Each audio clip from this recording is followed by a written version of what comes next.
Hello, my name is Aaron Kavanagh and I'm the founder and editor-in-chief of Post-Burnout.com. Post-Burnout.com is a culture website dedicated to venerating burnt-out artists the world over. This is our website's podcast where we publish full-length recordings of our interviews, which are sometimes the unedited versions of our site's articles and at other times are exclusives. If you're a returning listener, thank you for coming back, and if this is your first time listening, thank you for checking us out. We hope you enjoy and consider subscribing, giving the episodes a thumbs up if you're on YouTube, or giving it a rating if you're anywhere else. It really helps us out. Thank you.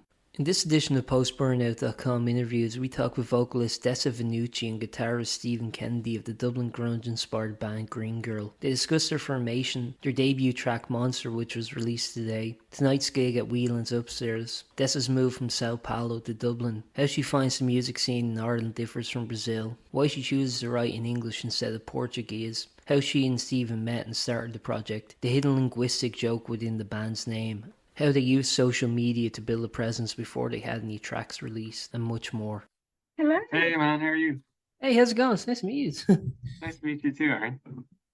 How are yeah, you? I'm good, man. Yourself? Great. Yeah, very Perfect. good. It's nice to meet both of you. Yeah, I won't take up too much of your time. I guess the first thing I was going to ask quite simply is, how did kind of Green Girl start? And do you pronounce it like that? Yeah. Yeah, we You got the pronounce girl. exact green girl, a bit of Girl. edge. At least that's her aspirations kind of led Green Girl to happen, really. Yeah, so I'm Brazilian and I lived in Brazil most of my life. I worked in music for the past, I don't know, 10 years at least back there. And I wanted to start a band, but I write music in English, so might as well move 10,000 kilometers and come to Ireland. So when I arrived, I was trying to get into the music scene and meet everybody since I didn't really know anyone here. And I decided to start by busking, and I went to X Music, which is where he works. And I went to buy all of my music gear. So the first person I met who was interested in original music and everything was this guy, and we got along really well. Yeah, so we were both like interested in the same kind of music and influenced by 90s bands and we would have grown up being interested in like Soundgarden and Foo Fighters and all that stuff. So I would have been not really writing anything for that genre because I was in I'm still in other projects at the moment, but they're much more pop based and more like, indie pop. And at my heart I'm a guitarist first of all mainly, but I play bass in those projects. And and on guitar I love playing really like grungy riffs and stuff that's kind of a bit more left field and oddly phrased. It's kind of my obsession is just like weird riffs and like chunky choruses and stuff. But yeah, so I showed like what I had been writing on the guitar to Dessa, and she was like, "That's really cool." So we just like started writing. Like I think the first thing we wrote together was really like it isn't a Green Girl song, but we like tested the waters, and it was a little bit more like jazzy and stuff. But then we were like, "Nah, let's like go more down to like the rock side of it." But yeah, no, our single Monsters is kind of like it's definitely like a really good portrait of how our Oh yeah. music tastes have like collided in a really nice way. So yeah. Actually, speaking of monsters, I was listening to it, and in kind of grunge, there was kind of, I guess, the sort of Pixies influence of quiet verses, loud choruses kind of structure. This kind of like amalgamates the two in a very unpredictable way, and I think it's like it's really interesting because like you're kind of like listening to it, and it's kind of like I don't know, it kind of like on a whim, just kind of like goes from kind of like kind of loud and trashy to kind of like slow and kind of kind of like more relaxed, more chilled. I was wondering if maybe you Yeah. could talk about the structure of the music a little bit. Yeah, so I really like having that combination of riffs. My laptop is like starting to get low on battery, so in a second I'll go and grab the charger. Yeah, no But worries. I like the verses generally to have like a one of those like self-fulfilling riffs that kind of winds around in a certain way. And because I like I kept or sorry, I generally write a lot of the instrumental parts before we take to the band.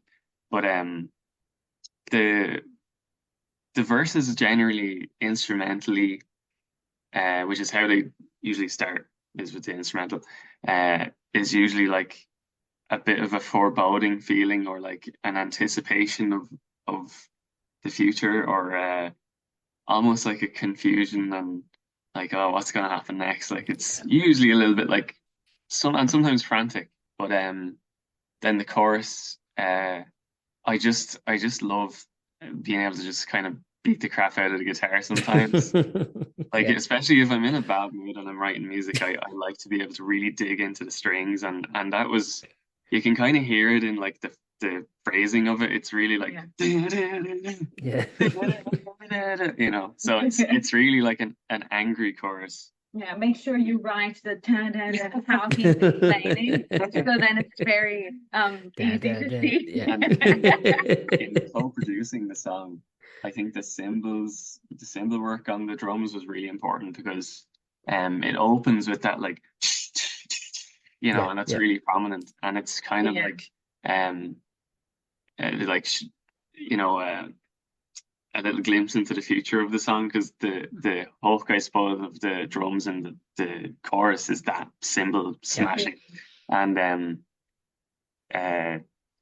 yeah, that they're just it's kind of meant to be like that kind of dancey, groovy feeling, but then it's like, right, let's get real. Yeah, This is and- the problem. I agree with Stephen that this song really showcases what we want to bring, even though it's just one, because nowadays it's a single industry, right? So for me, I'm obsessed with having very specific. Wait, I'm getting distracted.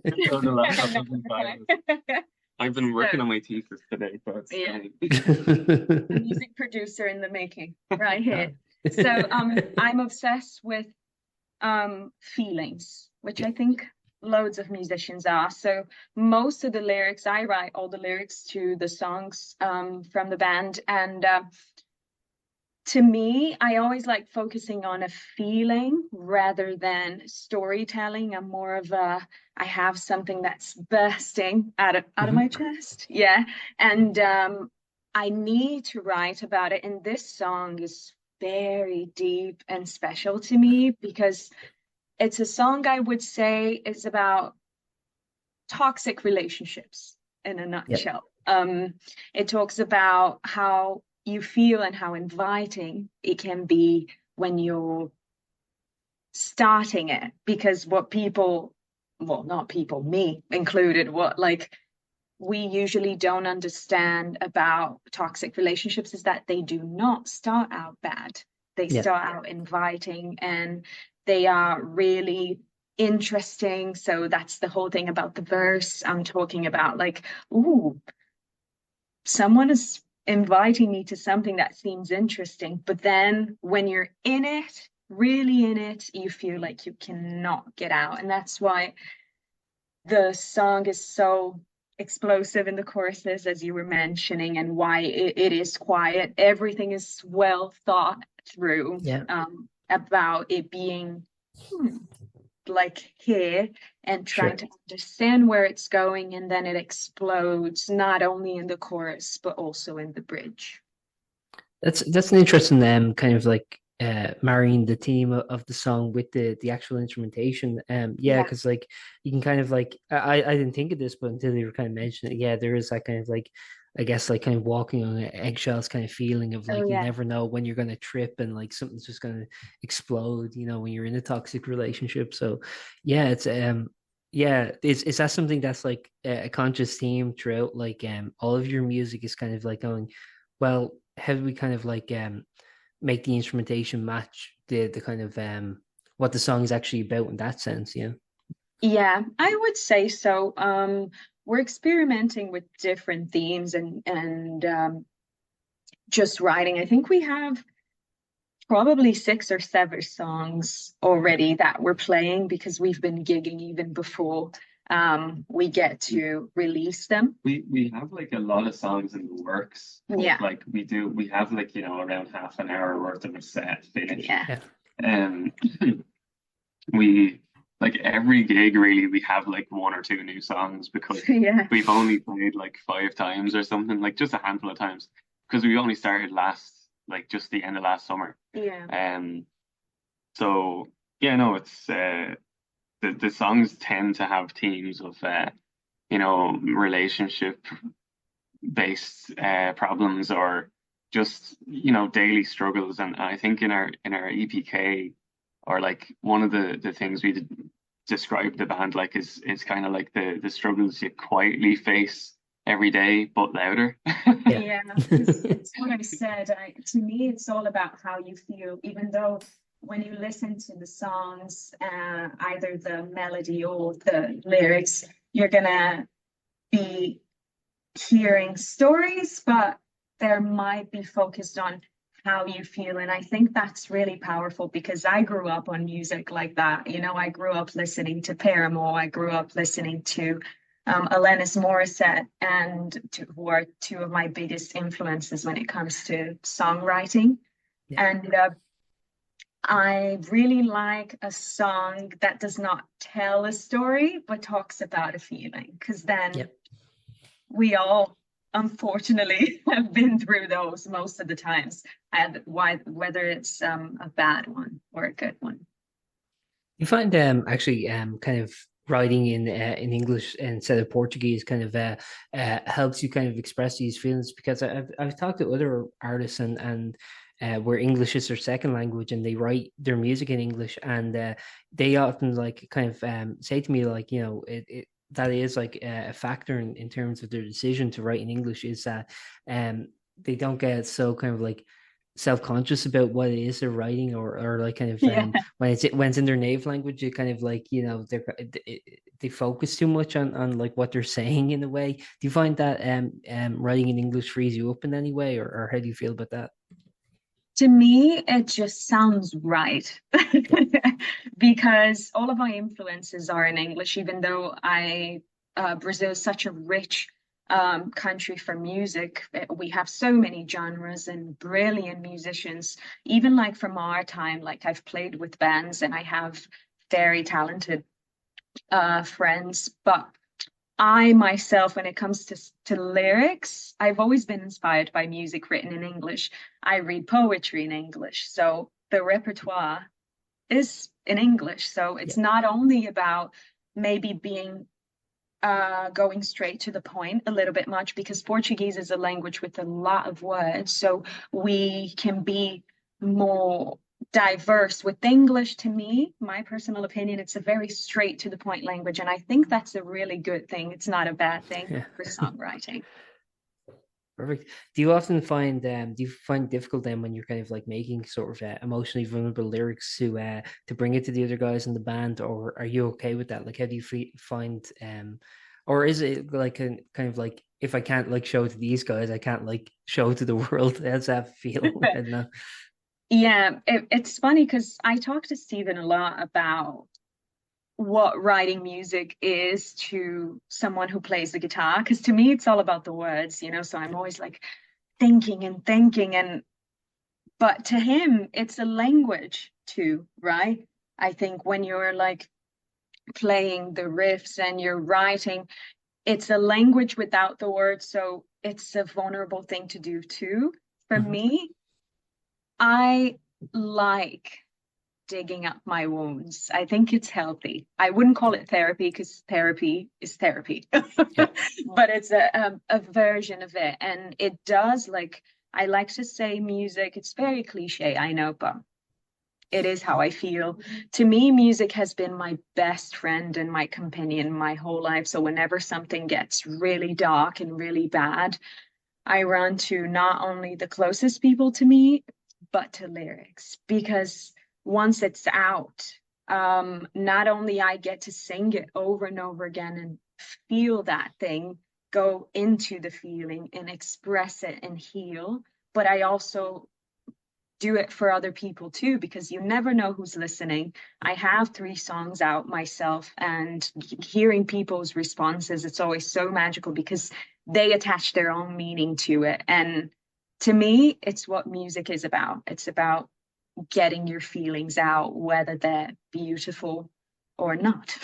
Yeah. I think the songs are really cathartic for, I'd say, like everyone in the band. Like, for like speaking for myself anyways, like it is very very nice to be able to feel like strong when you're kind of really getting those emotions across in your playing.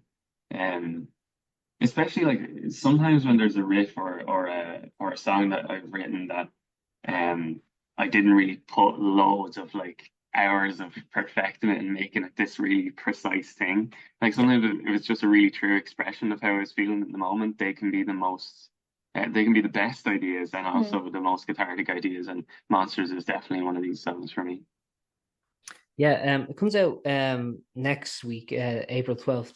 Yeah, you have a gig then to a launch gig with Speakers and the Sykes. Speakers are great. I've seen them a few times. I haven't seen the Sykes, but yeah, I was wondering what can kind of people expect if they pop along to that show. Definitely, like they will remember so many songs that night, and they'll probably recognize a good few from the Sykes and Speakers. The Sykes have been like, one of the more like one of the bands that I keep coming across, like on Instagram. I'm always seeing stuff about them, and I see them actually come into my job as well, picking up stuff for gigs. So that's cool.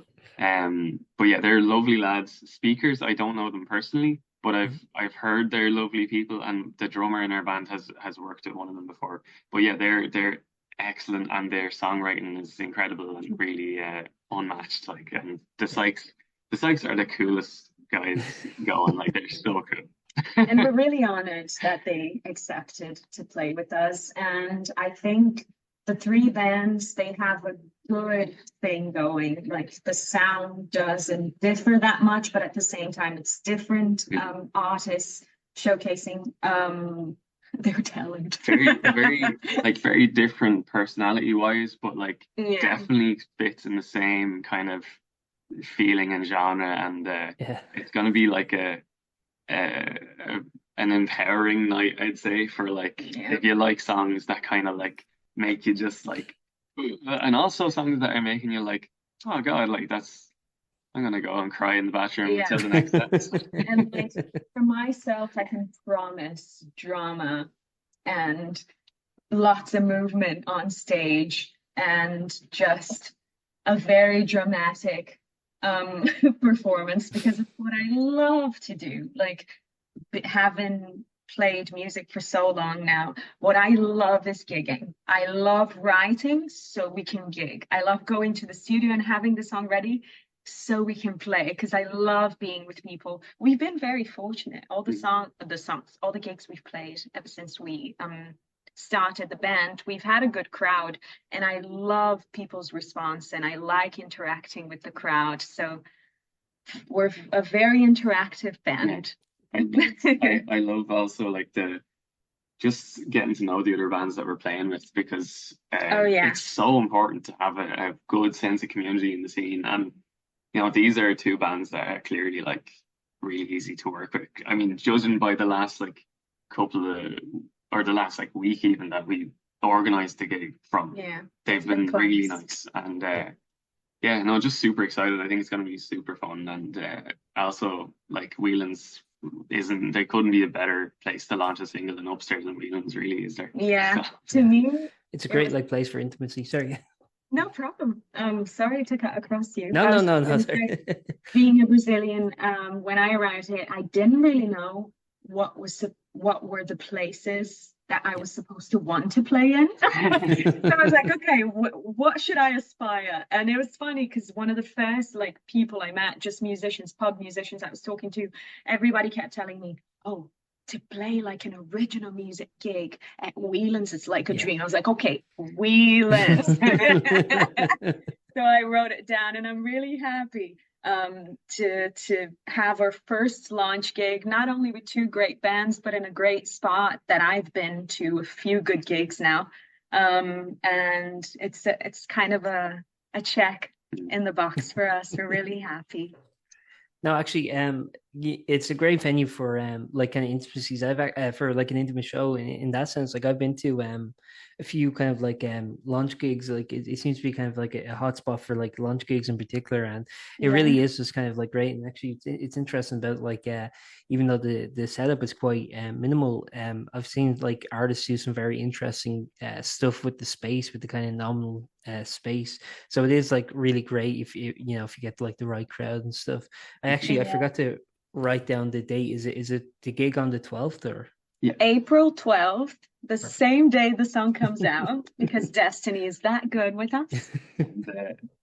Whelan's are very kind to us. Yeah. I was really happy. So it's April 12th, upstairs, Whelan's.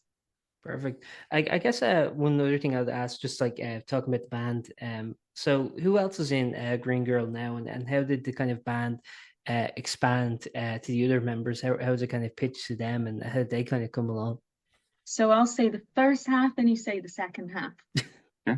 The first half was me meeting him, like I said previously, and we started writing the most famous tale of all. We wrote in the bedroom, just songs, talking, and then we were like, oh, they sound really good, but I'm a band person, so is he. So we really needed people to not only rehearse, but play them with us and help writing and have that like connection of all the musicians. So that's when he knew some people, because I clearly didn't. I had just arrived.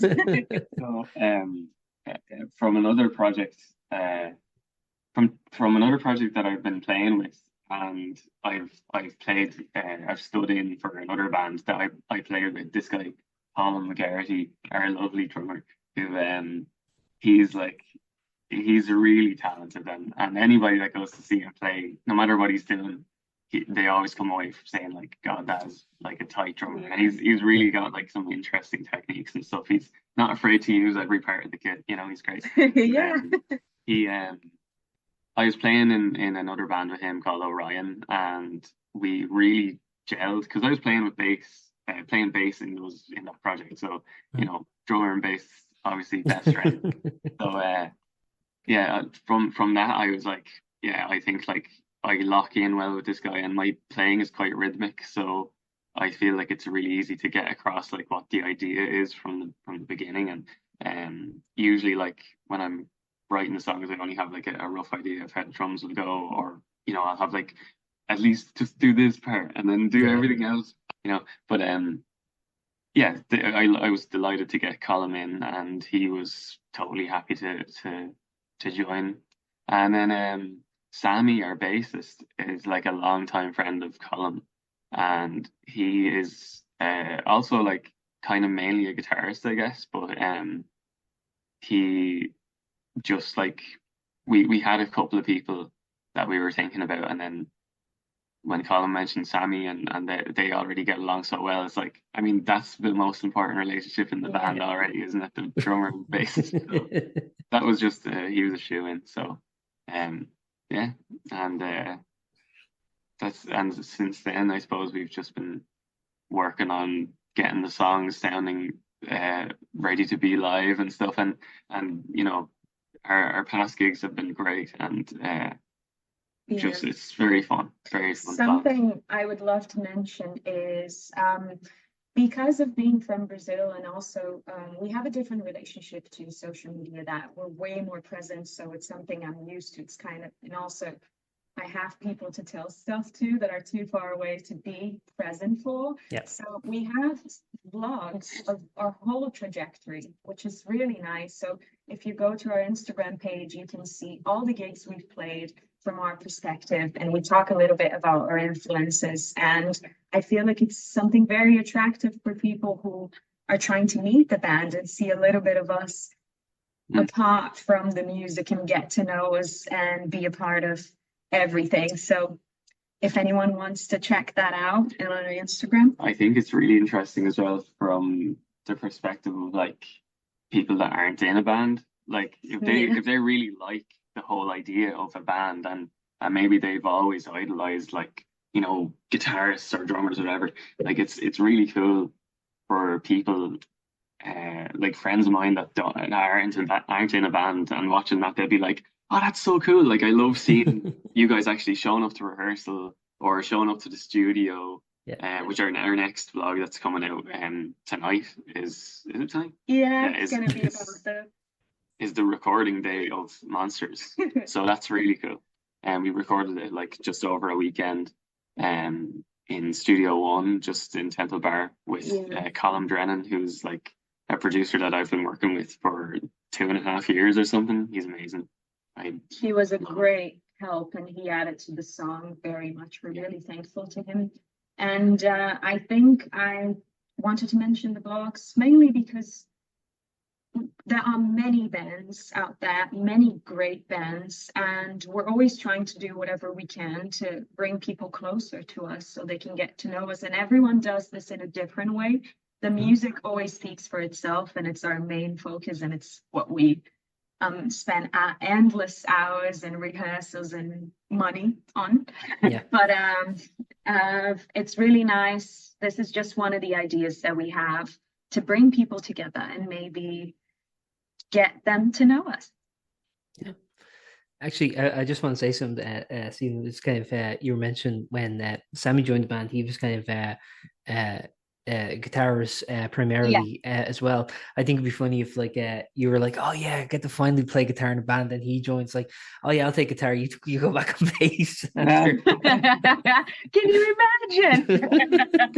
He wouldn't have that.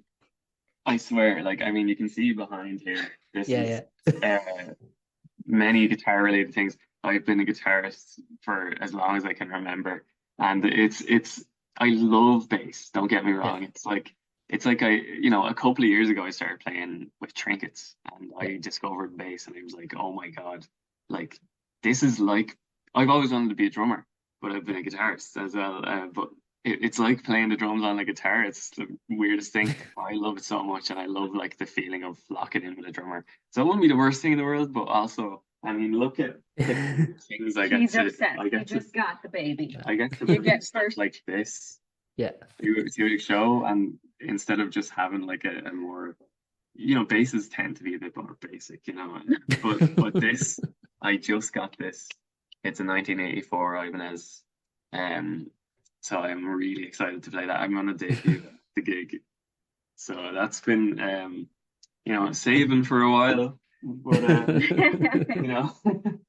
But yeah, I think as musicians it's really good that we all have relationships with many instruments, I would say. Before I met him and I had to kind of do everything by myself with my first 3 singles. I wrote everything on the piano. Here in Dublin, ever since I moved, I busk. Last year, I busked a lot. I was on Grafton Street playing the keyboard and singing for many weekends. It's a very enriching and dangerous experience. Yeah, I can imagine. But it's good because of the keyboard, I can like write chords and give things to him and he can work on them and he brings me the songs and I put the lyrics on them. So it's important that all of us kind of have multiple relationships with instruments. Usually it does start with just the two of us. Yeah. And I have like my little studio set up here, so I'm kind of I'm constantly recording as I'm writing my stuff as well. So like nothing really goes without giving it some thought, like some extra thought. Because if I was to just be like sitting there, like, oh, that's a good idea, let's move on. I don't do it. I just record it, and I'm like, if I like this, I'll make it into a finished thing. You know? To me, lyric writing, it's usually I like journaling. So I'll journal and I'll kind of understand where my head is at and what feelings are too big for me to ignore. And then I'll start writing about them, and then I write. Sometimes I'll give it a rest and come back in a few days. But it's really good that we're constantly writing, because then that's how the good stuff comes out. I guess I just have a few more questions. I'll try not to take up too much of your time. No, it's okay. We talk a lot. I guess one thing I want to ask is about the actual name of the band, Green Girl. Where did that come from? So we actually spent quite a while trying to come up with the name. Don't say the old name. It shall not be mentioned. Yeah, we really fell in love with the name, and then we were like, it just It's too close. It was too close to another band's name that we weren't aware of, which sucks. But like, it always happens. But yeah, the name Green Girl it's kind of like, I suppose it's half of our original, like the first idea we had, and we went through loads of different ideas. Yeah. But that's something that we really struggled with, because it's such a like important part. But it's a really important part. And sorry, our housemates are I don't know if you can hear that. But we live in Dublin. we sorry, I lost my train of thought there. We're talking about the name of the band. Yeah, so I'm sorry, I'm a little bit distracted. You were saying that because it's so important that we sorry, there's people talking. Yeah. So go back, try to rephrase it. It's close to the name of the first band that. Oh yeah, but like we had like a lot of trouble coming up with the name, and I think it's just because it's a really important project for us, because to me, like, this music that we're playing is like the truest, like, this is the music that I want to play. Like, me too. I spend all of my free time playing this type of music, and the time he doesn't have to. Yeah, I also have been not only the free I've really neglected my thesis, and no, that's all the fault of guitar. I'm so bad at guitar and other instruments as well. But like, yeah, no, I've it's something that I spend so much time with, that like it's so important to me to be able to express myself in this way with this type of music, and do it live as well, because when you're playing it live, you're really like, there's another level of catharsis when you're kind of connecting with an audience, and you're sharing with an audience through like a song, you know. It's really cool. I love it. And we had a few things that we wanted for the name, right? So I wanted a name that was easy for people to understand, because when you're gigging, especially in the beginning, you don't get a big banner, do you? Yeah, sure. So I wanted to be able to present the band to people. So I wanted it either one word that was easy to say or something that made sense. So I really like that we have green, because it's a color. And I love that we chose not to go with Green Girl with an I, because I'm vegetarian, but we're not a vegan loving plant band or anything. So that could have been, so I just went with Green Girl. And yes, you were pronouncing it correctly. It's more of, it's supposed to sound like one word, Green Girl, Green Girl. That's how that's kind of how we settled on. And it sounds like one word. I sell it on gigs by saying green is the color and girl with the U, because we're edgy. Yeah. So and should I tell them what it means? So again, easy name. We could tell it to people, they would understand, they'd be able to Google us or whatever.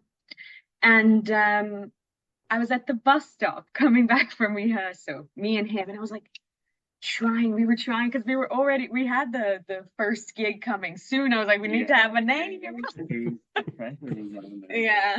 So I was like, Green Girl. And he was like, because I was saying colors, I was saying girls, I was saying, so he was like, why is that good? Why do you like that? Why do you have an Eureka face? And it's because it sounds like gringo, which is what I am. and what they are to me. And I thought it was a good pun without actually using the word gringo. Yeah. So green girl. There you go. Perfect.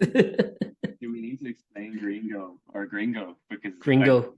yeah, not everyone knows it. It just means like Foreigner. Yeah. Because Dessa has become the foreigner, and she's with the foreigners now in the band. Yeah. How I sold it to the guys, I was like, we're gonna play all over the world, so we're gonna be gringos to the world. They're like, okay. That's perfect. I have about two last questions. Dessa, one thing I wanted to actually ask you was this your first band? Because you mentioned being a solo artist. Is this the first band you've been in, or have you played in other bands prior? This is my first original music band. Okay. Yes, I've played in bands since I was, I don't know, 15. And I've been playing with bands. I love the band setup. I never wanted it to be about me, but having bands is difficult. That's why I'm so happy that we have a good thing going and that we're getting things across. You know, people want different things. So I never got to have a band with original music when the pandemic happened and everybody was stuck at home and completely heartbroken. I decided it was time for me to stop waiting for the right band because I've been writing since I was 13 and just release the songs on my own. I had the help of a band. It wasn't my band, but all of my songs, all the instruments are played live by very talented musicians, friends of mine in Brazil. So all my songs, they sound like they're from a band, but they've got my name because at the time I didn't have a project that was ready to be released as a band. So I've been playing in bands for a long time, but this is my first original band and hopefully the only one I'll need. And one final question I'd like to ask is, yeah, I mean, you were kind of mentioning that, Stephen, like, you know, you play in various bands and the rhythm section play with other bands. And, you know, just in general, I mean, you guys have like jobs and lives and stuff. How do you find kind of balancing Green Girl with your other projects, with life in general, with work? And because, you know, you guys have been playing not only in Dublin, but kind of playing shows played outside. In Cork. Yeah, it's great. But I think actually one thing that's kind of cool about Dublin, about Ireland, I mean, is that like, you know, we're so small that it's like you can kind of like, it's not like, I don't know, touring like Australia or something where it's like you have to commit to like a big tour or something. It's like, no, you can kind of just go down and be back the next day and stuff, you know, like no matter where you are. So I think that's one benefit of being from a kind of like relatively small country. I don't know if that's something, I don't think you could do that maybe in Brazil. I don't think you go from like Sao Paulo to, I read it somewhere. Please do not trust this information because the internet, okay? But I read that you can fit, if not 114, 144 islands in Brazil. It's that big. It's huge. So no, you couldn't do that in Brazil. You're right. So I was just wondering, I mean, how do you guys find balancing Green Girl with everything else? Like what's the kind of like difficulties in that?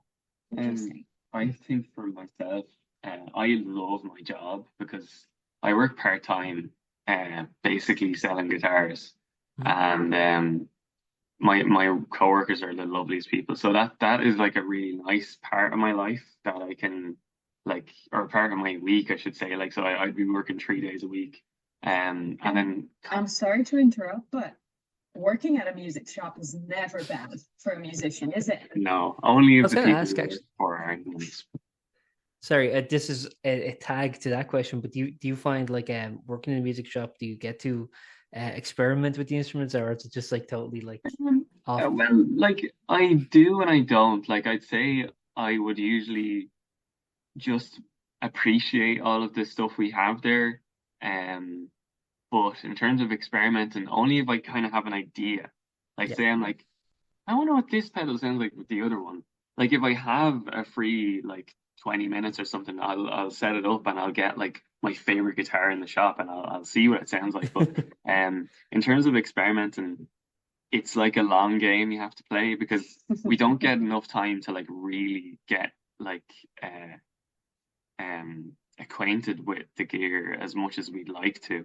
Because it's a kind of on a conveyor belt sometimes of what stuff sells fast. So I might really like a particular guitar, but not actually get to play it enough to the point where I really know if I like it. But I do get to really know what I like and what is the best for my Yeah. sound.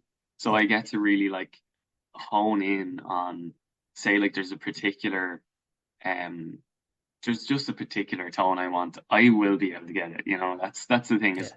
even if it takes me a couple of months to save for the thing, I will eventually be able to get it. And that's a really handy part of having the knowledge of someone who works with all these stuff and has to know a lot about this stuff.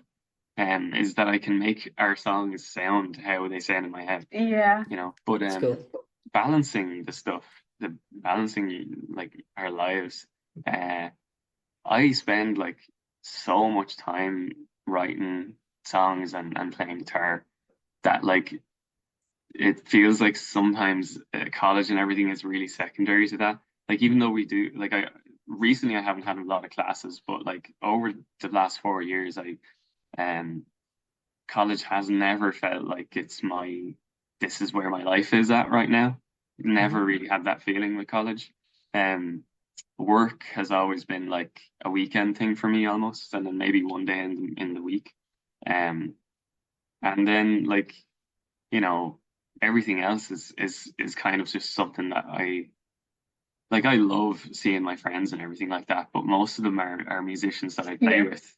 So like most of my friends I just get to see because I play with them and I rehearse with them and I work with them. So I'm lucky in that respect. But my thesis, fingers crossed, I don't get a shit grade, but You don't. I'm not too worried about it. It's going okay. For me, I think it's about setting priorities. Yeah. I moved all this way for this, you know what I mean? So of course I have other things that take up my time, but I'm fortunate enough to have been a musician my whole life. So all my other jobs are connected to music too. Like I busk and I play pubs. I started playing pubs this year. So even though I'm not singing my songs, I'm singing. So I'm Yeah. honing my craft. You know what I mean? Hmm. I also teach English, which is good because I work from home and it helps me keep learning English and write more lyrics. So I think it's about I truly believe it's important for anyone to take the time to understand their priorities and build a life around that. It's difficult, but all lives are difficult. You know, you're True. always gonna have to make money and you're gonna have to, you know, pay bills. But fortunately, we make money and pay the bills with things that are connected and actually improve and benefit our music. And to me, I love people and I love understanding human behavior and everything. And going out with my friends is good for songwriting.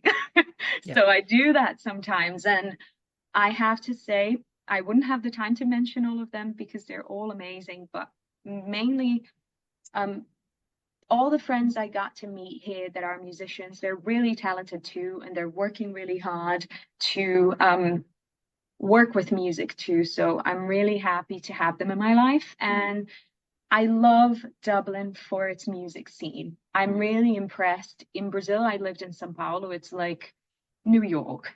It's Hmm. as big, as chaotic, as full of opportunities.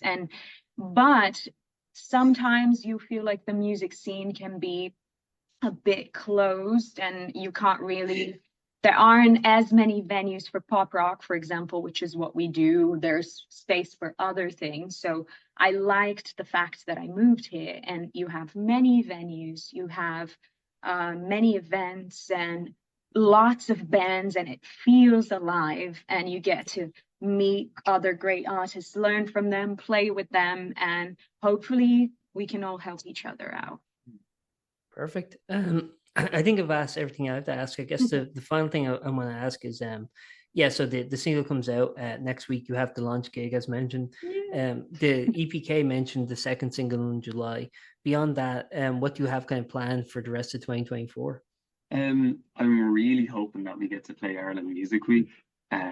We worked really hard on our pitch, Yeah. and yeah, we really want to just get to play or get to like showcase our music to more professionals in the industry to try and just to try and further our experiences. We want to play festivals.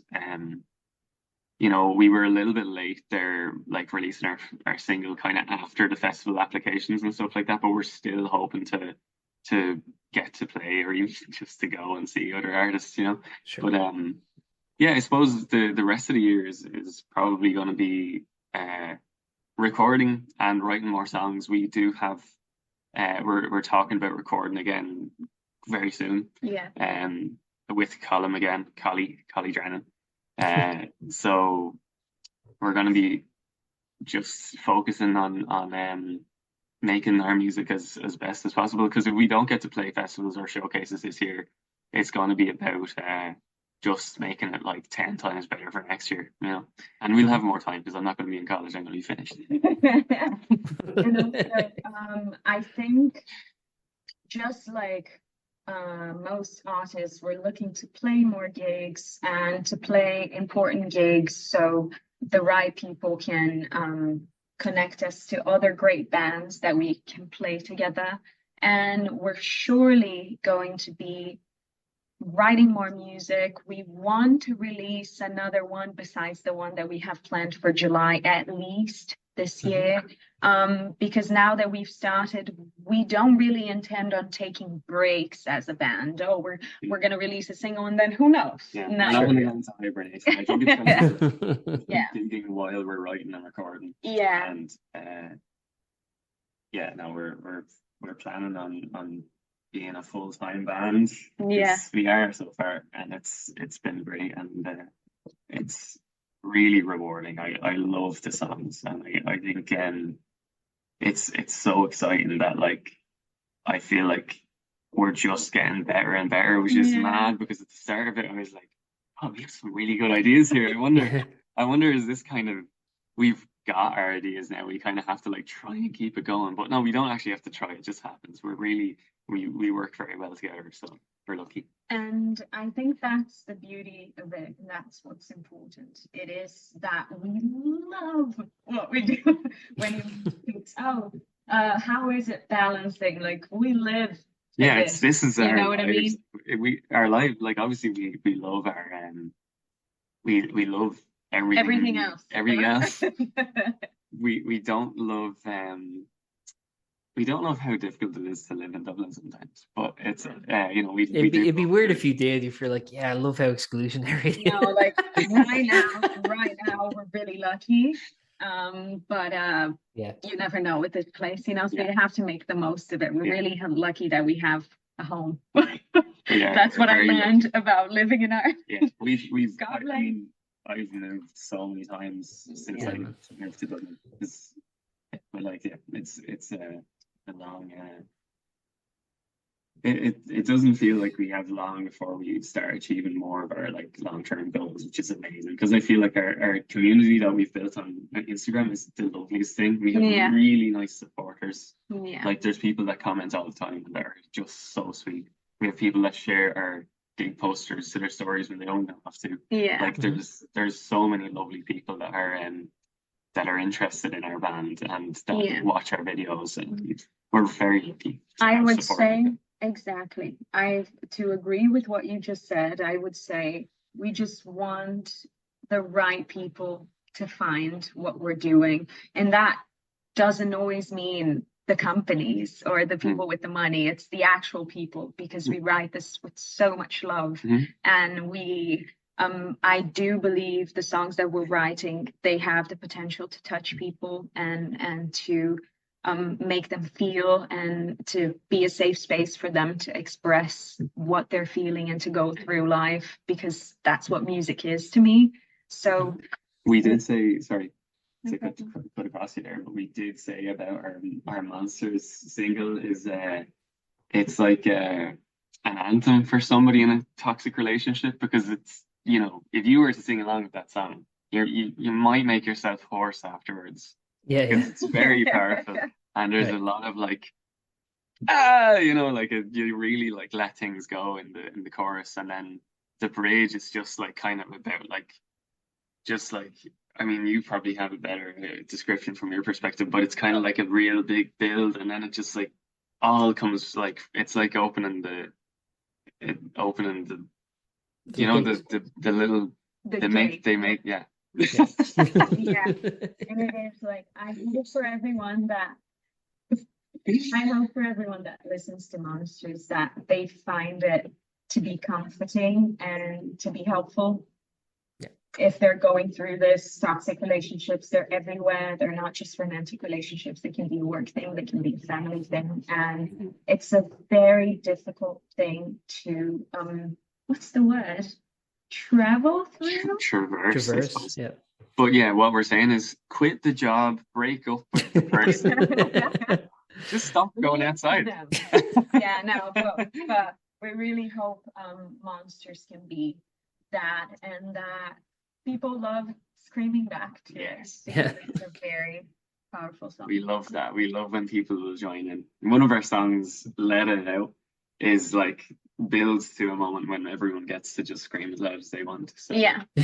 we love that. We love making everyone get like, we love making people feel what we're trying to say. Perfect. I guess the one thing I noticed from what you're saying is I think I have a solution. Okay, I think you have to start cultivating a fan base of landlords. I think that will for the stability. I think you should make like a song about like how That's it. Yes. That's it. Maybe you should make a song about how tenants should have less rights and stuff like that. and the song is perfect. Keep saying not too loud. They would love that. They would. Yeah. They would actually, because you're not actually allowed to be a musician if you want to rent. That's part No. Yeah. No. If any landlords are asking, we are not musicians. You just come in with this. English teacher. Yeah. I'm actually just Salesperson. yeah. I'm a They go- salesman. Yeah. I don't, not in an instrument shop. No. Thanks very much for your time, guys. It's been Thank you really very great much. talking with you. Really And, enjoyed You were very kind. Thank you. They were good questions. Yeah, I really. can only good imagine how your fan base is going to build now that you have a song out. Yeah. Thank you very much. We're really We're excited. excited. We Thank hope you. that we hope that people like it. I mean, that's like literally it. We just want to just let people enjoy it now because we've enjoyed it for so many months now. We've had it Yeah. recorded for like 6 months. Yeah. We had it recorded 6 months ago, and we went back. I went back into the studio with Collie a couple of times to revise the mix and to just make it like as good as we could get it. Yeah, the So- last thing we will say is that this song, it was very well thought. Like we recorded it and we loved it, and afterwards he was revising the mix for 1,000 years, like getting everything. He's like, oh, this needs to be a lip. The man went I mad. had some really specific references. I wanted Yeah, to get. And me, like, I was like, okay, it's not good enough. I need backing vocals. So I went back to the studio like 3 months later, recorded the backing vocals, and I was like, okay, now this is good. And then we were like making them sound perfect. So for us, every release we want to be as careful and as thoughtful with it, because it's what people get to listen to over and over again. And we wanted to just like represent how we feel it is live, because when we're playing it together, it's we don't just, it's not a throwaway song for us. Like it means a lot to us. So when we're talking a year from now, let me be positive. Hopefully, I will be telling you about the album that we recorded, playing live in the studio, because that's a dream of mine. A dream of mine is to have everyone in a big room and just record it loud so it feels like you're in a gig and the energy is there. We did a great job, but I still have my dreams. So yeah, hopefully. we'll Hopefully. definitely have to do a live recording. Hopefully, in a year from now, you'll be too big to talk with me. Aw. Take care. Well, it's all about the local or like the people like you is what makes the grassroots and the scene actually start. That's right. So, like, I really appreciate all the work that you put into what you do, and all of the people that we're trying to get in contact with, like emails we're sending to people to try and reach out for interviews like this and stuff. Like it is really important to us because it's how I hear the other bands that I like and that I actually really love and listen to. There's a band you obviously know of, Cable. Like I've been listening to them for like I probably saw them first play like maybe 2 years ago or something like that. They're amazing and they're doing so well now. And if they hadn't been doing all of the stuff like all of the kind of smaller magazines or whatever that they were doing interviews with, like people wouldn't have heard about them as quickly as they have because they're growing very fast. And it's also being kind and respectful to people who are kind and respectful to you. Like having moved countries and being in a completely different place when you're new, you get to see how people treat you and who's respectful and who gives you the time of day. So it's about investing in those relationships and being kind to people back, Yeah. Perfect. Thanks very much for your time, guys. It's really been lovely talking with you. And best of luck with the single and enjoy the rest of your day. Thanks so much, man. You too. You too. Have a lovely weekend. Take care. Thank you too. So much. Thanks a lot, guys. Thank you for listening to that episode of Post-Burnout.com interviews. If you liked it, please subscribe and stick around because we have plenty more like this coming soon.